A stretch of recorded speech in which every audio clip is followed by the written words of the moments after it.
Sam, I want to talk a little bit about you did an interview with Robert Covington, who's currently playing with that the Team USA. It's just they're trying to qualify, right, for the for Yeah, whatever the America next tournament is, Americup. qualifier. Yeah. Okay.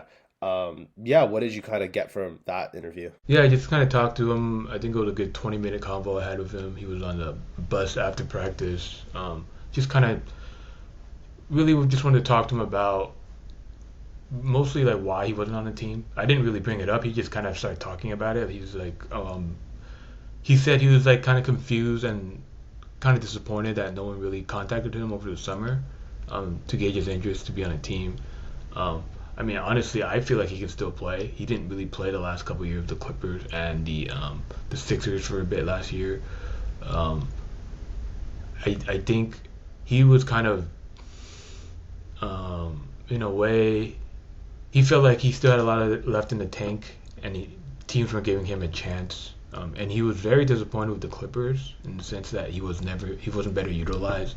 Um, and I didn't want to press him too hard on that because that's kind of a sore spot for someone's career, especially a team like the Clippers when they were down so many guys, right? Like Kawhi and PG over the years, they were always down, but he never really got off the bench. Like it was very when he played like the last couple years when I went to the games, he was always at the end of the bench. And then I asked him the question about in terms of like, do you feel like teams are kind of just catering to give like young guys more opportunities even when they haven't proven themselves two-way contracts right out of college or overseas and stuff.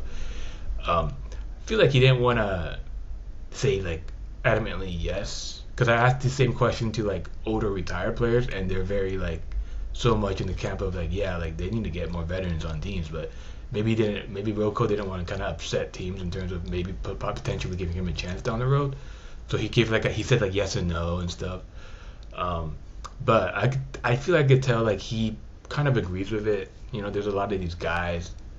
They're just coming into the league. They don't, the two-way guys. You got for them to even get confidence. If they're not proven, you either got to play in the G League or they've got to get minutes in the NBA. And a lot of these guys, two-way guys, are sitting at the end of the bench. They're not even playing much. Um, so Rocco was kind of like, like I could literally legit be on the team right now and probably contribute and be an positive impact player. Um, so yeah, that's kind of what mostly I got from him. Mostly just talked about that and then a bit of his career and yeah, he seemed a little confident that he would end up on a team again. I know Jay Crowder got a chance the other day with the Kings. I don't know if he got Cooked on signed his for like first night, made Julius Randle look like a little boy. I yeah. I don't know if he got was it like a 10-day or rest of the season contract. I'm not really think the rest sure. of the season. Rest of the It's a season. non-guaranteed deal, I do believe, and also what's called 10-day contracts have not begun. Those begin in January. Okay. Yeah. So like I'm like there's going to be injuries and stuff around the league, and I mean Rocco should get a chance. He's not that bad. I know he's not like what he was in his 20s. Like he can't guard people like he did, but I mean he's a better defensive player than Klay Thompson, right? At this point, so Trade I of would Clay Thompson just picks yeah. I random. mean Klay just let guys go by him now, and it's like I feel like Klay got his contract and everything just based on his name really. Like he still has some duds sometimes from shooting. So you know, so that's yeah. So that's really what I really got from Rocco, and yeah, Yeah, that made me think about when I was reading that. I'm like, how NBA teams are building out that back end of their roster. Because I think now more than ever having a lot of players that can play in a roster is just big. Because number one, injuries because of how the pace of play has just increased and the wear and tear and guys probably going up compared to maybe past years. Because the distance I feel like guys are asked to cover like defensively, like rotating from under the basket, help responsibilities, closing it all the way to the corner, like that sort of wear and tear, I think builds on guys, and also just like teams are trying to play faster, offensively too. So guys are getting up and down way more.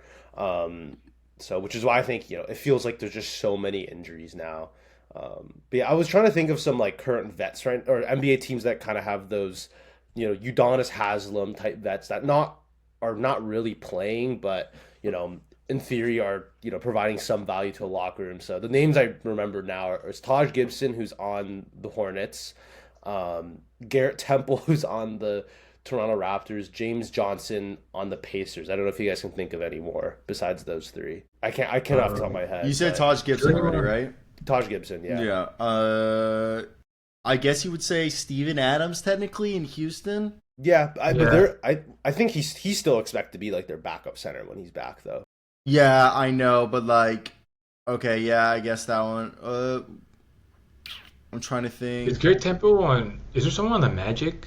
It's I kind was of literally trying old. to think of the Gary Magic. They Harris? I don't know no, if he but they count. I Not they think he really. plays Gary though. Harris plays, Plays. and like he's not like. I get what you're saying, just kind of like Corey a. Joseph? Where's Corey Joseph? I Yeah, guess Corey Joseph. Corey Joseph could Yeah. be the guy. Yeah, Corey Joseph in Orlando. Houston has Jeff Green and Yes, Jay Jeff Shaw, Green, yeah.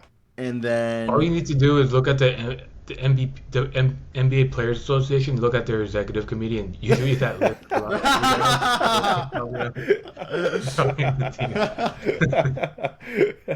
Oh man. Yeah, I mean, what are your guys' thoughts on maybe that whole development where, there's teams that I think that have, built out the end of their bench really nice. Like OKC has legit, 10, 13. I think the Warriors too. Grizzlies, Celtics, like they're able to kind of just like pull guys out of nowhere versus like the Lakers, Bucks, Nuggets have gotten like pretty much nothing from their development. Like, they haven't just got guys out of, I undrafted free think agents or anyone to contribute. I think it's an ecosystem with the Grizzlies, OKCs. Like they have to operate like a small market mindset, so they really have to go into thinking our system here is what people buy into. So a guy like Caruso comes in, Hartenstein comes in. Like I know, I think it was Jalen Williams or the coach the other night against the Lakers after the game. They were said Hartenstein just came in and they fit in seamlessly. The coach pretty much said feels like he's been here the last couple of years, and he played for the Knicks the last couple of years. So a lot of that is kind of their intel. They kind of already know what type of players are good fit for their teams. You got teams like the Lakers and like they're the teams that they literally have the Grizzlies bench on their team. Grizzlies' current bench was the Lakers' like South Bay team the last couple of years. J Hub, Scottie Pippen Jr. I think the Colin Castleton's on that team too. So Yep, Colin Castleton. so I think Memphis is picking guys off the Lakers like South Bay team. I wouldn't expect Bronny a couple of years to be with the Grizzlies and putting up Scottie Pippen Jr. numbers, but that's kind of That'd be besides the crazy. point. Yeah. Yeah. But yeah, I think it's the ecosystem thing. I think the thing too is that you got to think about the Lakers, right? Like they're in a time crunch with LeBron and like AD. Like they're putting pressure on them to give us guys that can contribute right now, and you see them kind of overreach. Like Palinka over the years, like did that trade for Russell Westbrook when they already had like a good core of young guys that could have just kept with the Lakers and developed longer. And he thought Russell Westbrook bringing him in would put them over the top.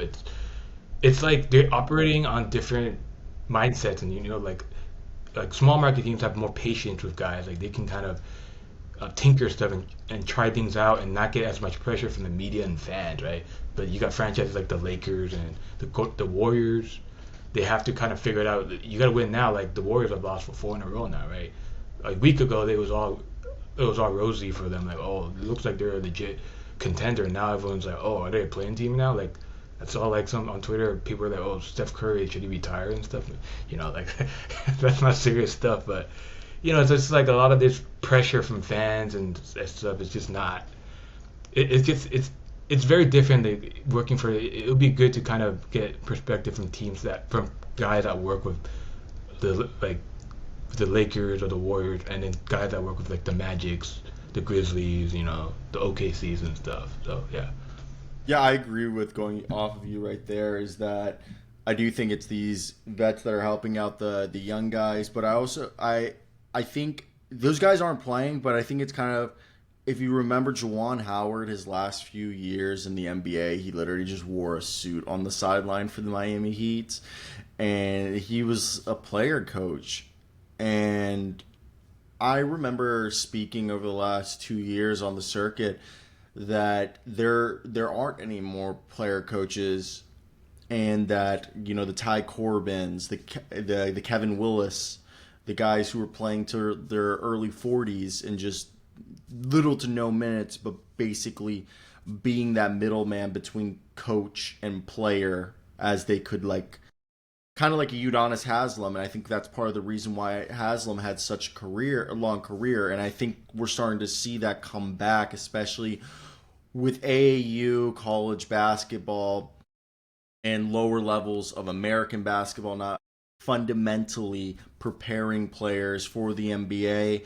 So we're starting to see the teams that do have successful development programs. We even saw the Thunder that they kept around Mike Muscala or one old guy every season on the roster. And I think during this Mark Daigneault era of rebuild with Sam Presti, so I think this is showing or foreshadowing the return of the player coach, that veteran, that guy, more than likely an NBA PA executive, like Sam said, sticking around the league longer than you would think, especially when they do expand the roster sizes. Just because you have a Garrett Temple there, he's going to be able to convey the message that Darko Rajakovic is trying to convey more efficiently to the players if they aren't already getting it when Darko says it. He can also be on the floor and help further implement that said idea, philosophy, whatever you may call it. And I think that is a strategy we are seeing, that the better development teams have a few, at least one, if not a few veterans on the team to help, foster that culture of understanding how to play basketball. Yeah, definitely. Yeah, I think too there is a balance though between getting a guy like, I mean, Gibbs. I think Taj Gibson has played like a little bit just because the Hornets are down like three centers right now. But Garrett Temple and James Johnson like don't play at all. But at the same time, you do want guys. I think there's like two different things we're talking about here with like the Garrett Temple, James Johnson types versus like getting guys in their development system and like preparing them to like be on their team like. Mm-hmm. Like what Sam was saying with the Grizzlies / Lakers guys. By the way, that kind of shows the Lakers like they're good at like talent evaluation, but just like once they get in the building, it doesn't always work out. Although Jalen Hood-Schifino, that was Yeah, I that mean, was good. like every team's gonna have bad picks once, like every years and stuff. So I was that was a never really bad pick though. like, I was high on him in the sense that, like, no, I wasn't high on him. Let me take that. They took him too high. Like, I saw him as like, oh, like he's a good like late first. I also don't think he's a guard. I've always said this. I think he's a wing, a swing man. I think that like the best I've said this for I even told this to his face. I said, I was like, oh, like what do you think about being kind of like a Quentin Grimes or like a like kind of like a Quentin Grimes or Austin Reeves type guy, where like you're a guard in college, but in the NBA they move you more to the wing position, swingman, where you're kind of a three. You'll play sometimes the two, but like you're a three, and they like to use you in transition and stuff like that. Like I thought he was gonna follow Quentin Grimes. I really thought he could mimic a similar development to Quentin Grimes and be a similar player to Quentin Grimes. Lakers are not a team where you can kind of develop, and they won't cultivate that. They just not. But do you guys see what I'm saying though? Like Yeah. my whole hope was like, hey, you aren't a point guard, you aren't a shooting guard. You're like, you could maybe be similar to what Quentin Grimes is for the Knicks and Mavericks now. Yeah, that's actually super interesting. And like I think Brandon Pajemski, I feel like kind of plays that similar role where he's not like a primary guard, but plays more within their system, like off the ball. Dante Exum too. That's another name that sticks out. That is kind of what you're referring to. Yeah, I really like that idea of turning maybe a guard who's a good guard in college who's like not exactly ready to like handle that type of usage at the NBA Or level. he's not a table setter. He's not a table setter, exactly. So you move him to the wing where like, hey, now he's like a plus ball handler, plus Kickstart the fast playmaker. breaks in the Yeah. transition. He'll be able to be kind of a treasury, like a third playmaker. Tertiary playmaker for a team that kickstarts transitions and then works on his 3-point shot. Literally, just beat Quentin Grimes. I always thought he was just like best case scenario Quentin Grimes, and like you said, floor Dante Exum. Yeah, yeah. Yeah, trying to think of some other guys too. I think Pritchard for the Celtics. I mean, he's stuck around in the NBA for a long time. It's really cool to hear. Just kind of side note, but because he's been on a couple podcasts, just kind of talking about his mindset. Like, hey, like he doesn't always get to play, but he's always kind of stayed ready. Now he's like a mainstay of the rotation and like huge off the bench for them. Like he'll just go on these huge scoring outbursts that turn the game. And then the Cavs too. I mean, the Cavs have, I think a big development too. Not only are they kind of figuring out that starting lineup a little bit better, but also Ty Jerome coming out of nowhere, and he's bounced around the league for the past 4 or 5 years after coming out of Virginia, and he was pretty much, I feel like, on the brink of like just not really being in the NBA anymore, like going more overseas, and now he's found his way back in. Dean Wade too was also a really good find for the Cavs. He's been kind of developing for them for a while. I think I don't was Sam Merrill on a different team before the Cavs, or has he always been with the Bucks. Cavs? He was on the Bucks. Bucks. Bucks, Bucks. that's He was right. on the Yeah, Bucks. yeah. He was actually pretty solid on the Bucks too, I thought. He's just got roster Yeah. like salary crunch number. Like they Yeah. just couldn't fit him on They the replaced him roster. with AJ Green, Yeah, that's essentially. replaced with AJ Green. Yeah. And then I think the OKC is kind of like the ideal version of this, where you have like Aaron Wiggins. Like I don't even know, like, when did Aaron Wiggins get drafted? I don't even know. Like I don't even know when he came into the NBA. Was it 22, 21? 2021. Who? Aaron Wiggins. Aaron Wiggins? When he came out? When he got drafted? Yeah, it was Did he get 2021. He got was drafted? he was either a late second round pick or he was undrafted. He was a 2021 out of Maryland. Yeah. And then Lou Dort, Isaiah Joe. Like Isaiah Joe got cut from the Sixers. He was a salary. That was a legit salary crunch. I think that was because of contracts and stuff like that. Yeah, I think he was a training camp cut that he was like the only non-guaranteed contract. So basically, it was either cut a guy who had a guaranteed contract or cut the guy with a non-guaranteed contract. You know what I mean? Yeah. These small market teams, they literally have to, they're scouring all these roster crunches, like Ciro said, and seeing which guys will fit best for whatever fit they need for their roster, Yeah.